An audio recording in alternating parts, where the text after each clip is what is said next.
My fiancé said, "It's not what you think." I replied, "I don't need to hear this right now, okay?" Then I walked out, slept on a friend's couch, and watched one voice message reveal a hidden brother, secrets, and a choice that could either end our engagement or force us to rebuild on truth. You're listening to AF Tales. This story is about a man who hears a suspicious voice message on his fiancée's phone and thinks she is cheating, only to uncover a much deeper family secret she has been hiding for years. As you listen, ask yourself where you would draw the line between an unforgivable lie and a second chance. I am 29 years old, and up until about 3 weeks ago, I thought I had my life pretty much figured out. My fiancée Natasha and I had been together for 4 years, engaged for 6 months, and planning to get married in August. We lived in a small downtown apartment, split the bills, and did all the basic couple things: cooking together, watching shows, arguing about whose turn it was to do laundry. That Saturday night, we were on the couch with takeout from our favorite Thai place. My laptop was dead, so we were watching a documentary on her phone, propped up on the coffee table. Some slow film about deep-sea creatures drifted across the screen. I was barely paying attention, just enjoying the quiet, her head on my shoulder, the smell of pad thai still hanging in the air. Then her phone lit up with a notification. Before either of us touched it, a voice message started playing on its own. The voice was male, smooth, a little too confident. "Last night was amazing at the party. Come again next Sunday." "We'll enjoy it." The air in the room changed. Natasha's whole body tensed. "It's not what you think," she blurted, lunging for the phone, but I had already seen the name on the screen. Cameron, her boss. The guy she had mentioned maybe twice in 4 years. Both times she said he was fine and professional, nothing more. I stood up without saying a word, grabbed my jacket from the chair and walked toward the door. "Ben, please wait," she said behind me, voice shaking. "Let me explain." I turned once. Her face was pale, eyes filled with panic. "You know what?" I said. "I don't think I need to hear it right now." Then I left. Sometimes silence hits harder than any fight. It tells the other person the damage is already done. I spent the night on my friend Joel's couch. He did not push for details. He handed me a beer, put on a basketball game, and let me sit there with my thoughts. The truth is, Natasha had been acting different for about 2 months. Nothing big, just small things you notice and then talk yourself out of noticing.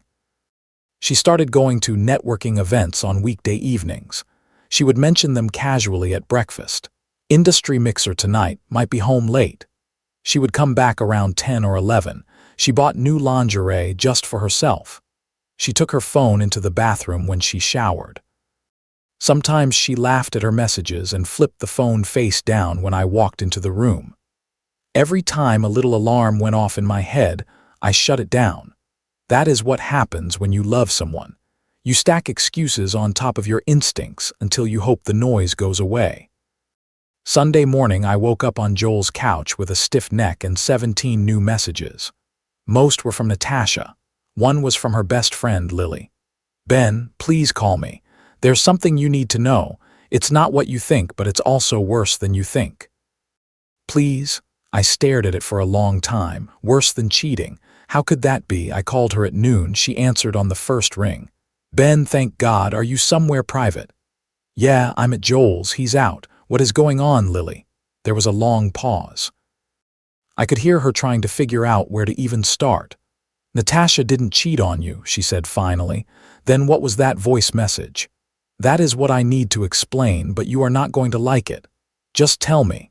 "Cameron is her brother." I actually laughed. "What? No, her brother is Jason. He lives in Seattle with his wife and kid." "That is what she told you," Lily said quietly, "but it is not true. Cameron is her older brother. He has been in and out of rehab for the last 8 years, painkillers, cocaine. He has been clean for about 6 months now. That is the longest he has managed in years." My mind stalled. Why would she lie about having a brother? "Because she was ashamed," Lily said. "Her family is complicated. Her dad was an alcoholic and died when she was 16. Cameron started using in college and it wrecked everything. Natasha has spent thousands trying to help him. She has paid for rehab 3 times, bailed him out of jail twice. She has lied to friends and to her mom just to cover for him. Admitting he exists means admitting her family is a mess. She has been lying to me for 4 years about having a brother. Yes, and those networking events.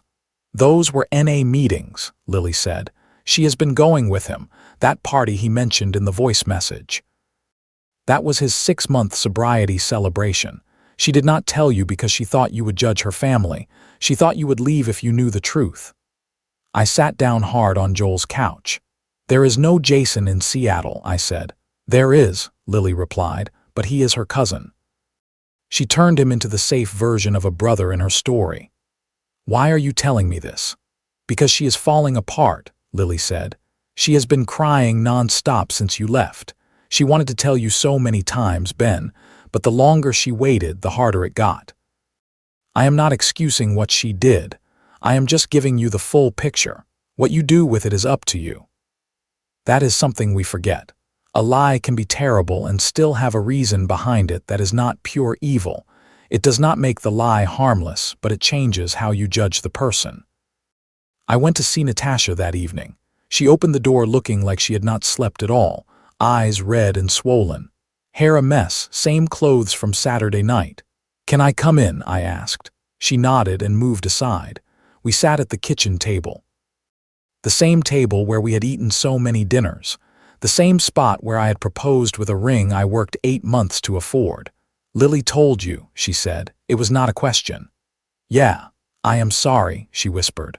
I am so sorry, Ben. I should have told you from the beginning. Then why didn't you?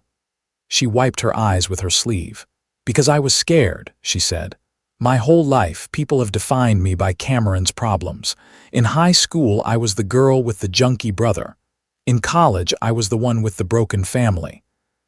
When I met you, I finally got to just be me, not Cameron's sister, not the girl who cancels dates because her brother overdosed again, just Natasha. I liked that. I wanted to keep it. But I am supposed to be your partner, I said. You should have trusted me. I know, she said, voice breaking. And I hate myself for it. Every day I wanted to tell you, but the longer I waited, the worse it got. How do you suddenly admit you have been lying for years? How do you say, by the way, that brother in Seattle is fake? My real brother is a recovering addict I have been secretly supporting. You could have told me when we got engaged. I almost did, she said. I had a whole speech planned, but you were so happy.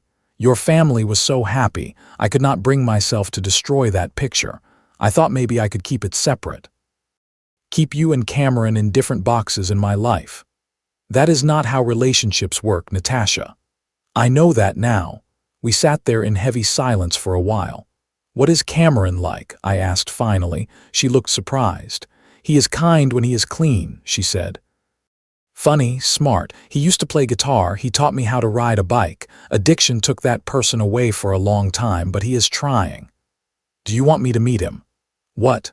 Cameron, do you want me to meet him? Tears spilled down her face again. You would do that. I do not know what I am doing yet, I said. But if we are going to fix this, I need to know your real life, not the edited one. She nodded. He is actually nervous to meet you, she said. He knows I have been lying. He feels guilty. 3 days later, we met Cameron for coffee. He was tall, with the same dark eyes as Natasha, but he looked older than 32. Not in years, but in miles. There was a tiredness around him that comes from too many bad nights. I am really sorry, man, he said as soon as we shook hands. I told Tasha 100 times she should tell you. She was scared. She has always tried to protect me, even when it hurts her. You are 6 months clean, I said. Yeah, he answered.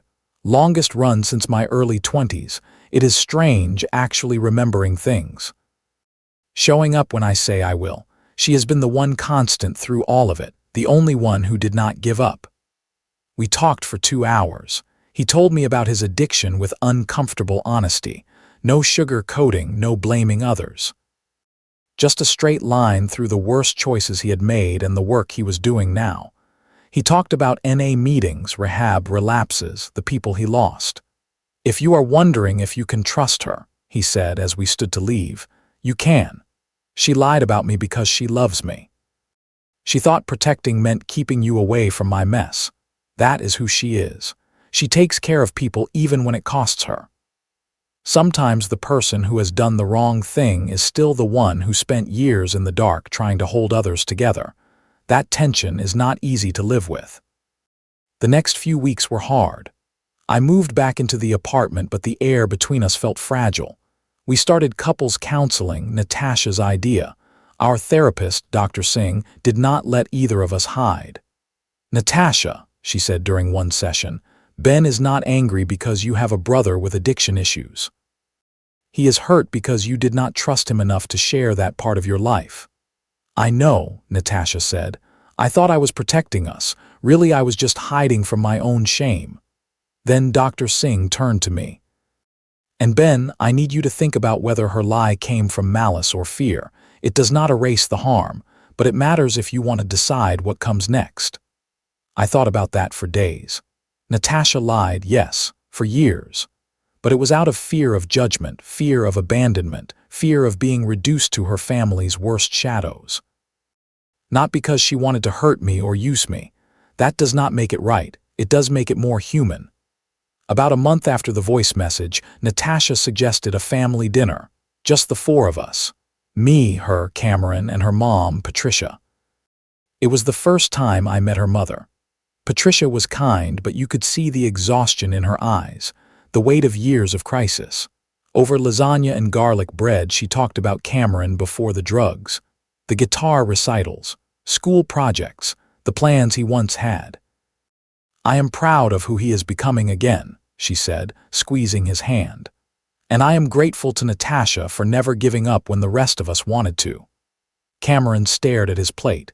There was that same look I had seen earlier, the wish to be seen as more than the worst parts of your story. After dinner, Natasha and I walked around the neighborhood. It was a warm late May evening. Kids were still playing outside. People sat on porches talking quietly. "Thank you for coming," she said. "I know this has been a lot." "It has," I said. "But I am glad I know the truth now." "Are we going to be okay?" she asked. There was so much fear in her voice it hurt to hear it. "I do not know yet," I said, "but I think we might be." We decided to postpone the wedding, not cancel, postpone. Natasha suggested it. She said she did not want to get married until we had rebuilt trust, and I respected that. Cameron stayed clean. He got a job with a landscaping company, started playing guitar again, and even began seeing someone he met at a meeting. Natasha was cautiously hopeful. I learned to be too. Therapy started to help. Natasha stopped guarding her phone and started telling me about her days honestly. Things like Cameron had a rough night, or I am scared he might slip became part of our actual conversations, not secrets she carried alone. I learned how to ask questions instead of assuming the worst. I learned to sit with a little discomfort instead of jumping straight to anger. About 3 months after the voice message, we were having breakfast on a Sunday when she set down her coffee. "I need to tell you something," she said. My stomach dropped, but I listened. "There is one more thing I have not been completely honest about. It is not like before, but I promised no more secrets." She took a breath. "I have been putting aside money for the past 2 years. About $800 a month. It is in a separate account I opened before we got engaged." "Okay," I said. "It is an emergency fund in case Cameron relapses, in case he needs rehab again or gets into legal trouble or loses his job. I needed to know that there was money to help him without us going under." "But I should have told you. It is our money and I hid it. I am sorry." I did the math in my head, nearly $20,000. "Are you still adding to it?" I asked. "Yes." "Does Cameron know it exists?" "No," she said. "I would prefer he never does. I do not want him to feel like I am sitting here waiting for him to fail." The old version of me would have exploded, called it betrayal, demanded she close it. The person sitting at that table understood something else. Natasha grew up in a house where emergencies were normal, where chaos was expected. She was trying to build a safety net the only way she knew how. "I appreciate you telling me," I said finally. "I think having an emergency fund is smart, but from now on, we decide together how much goes in and how it is used. No more hidden accounts." "Deal," she said, eyes filling with tears. "Deal." That quiet conversation did more for our relationship than any big apology speech. It was the moment she chose honesty over fear, and I chose understanding over punishment. We rescheduled the wedding for next April. Smaller guest list. Just family and close friends. Cameron is going to walk Natasha down the aisle because their dad cannot. When I asked if he felt ready, he cried and said yes. Last week, we were back on that same couch where everything had almost fallen apart. Watching another documentary. Her phone sat on the coffee table again. It buzzed with a text from Cameron. 2 years clean today. Thanks for believing in me." She picked up the phone and showed it to me first, then texted back a heart. "You know what is strange," she said. "I spent so long thinking that telling you about Cameron would wreck everything, but hiding him is what almost did." "Yeah," I said. "Turns out honesty matters," she laughed, a real laugh this time. "I guess it does," she said. "I am not going to pretend everything is perfect now. Trust that was cracked once is always a little more fragile. I still have moments where I wonder if there is something else I do not know. But those moments are getting fewer. The truth is, everybody carries something. Some of us carry addiction. Some carry loss. Some carry a secret they think is too ugly to share. Natasha carried the weight of a brother she loved and could not fix. She carried years of shame and fear. She carried it alone because she thought no one would stay if they saw all of it. Now she is not carrying it alone. I am not saying every lie can be forgiven or that you should always stay. But I learned that there is a difference between someone who lies to use you and someone who lies because they are terrified to be seen. In our case, a simple voice message that sounded like the end of everything forced the truth out into the open. And knowing the whole truth is the only reason we even have a chance now. Here are some of the lessons I took from this. Lesson 1. When something feels off, your instincts are worth listening to, but you still need the full story before you decide what to do. Lesson 2. Hiding a whole part of your life from your partner is still a form of betrayal, even if it comes from fear and not bad intent. Lesson 3. You cannot build a healthy relationship on an edited version of yourself. The hard parts of your life count too. Lesson 4. There is a real difference between lies that are meant to manipulate you and lies that come from shame. It does not excuse them, but it changes how you move forward. Lesson 5. Therapy and honest conversations can rebuild trust, but only if both people are willing to put every card on the table, including the uncomfortable ones. Lesson 6. Loving someone with addiction in the family means planning for bad days while still hoping for good ones. That is not weakness. It is reality. What about you? If you were in my place, would you have walked away as soon as you heard that voice message, or would you have stayed to hear the full story? And how much lying from fear, not malice, would you be willing to forgive in your own relationship?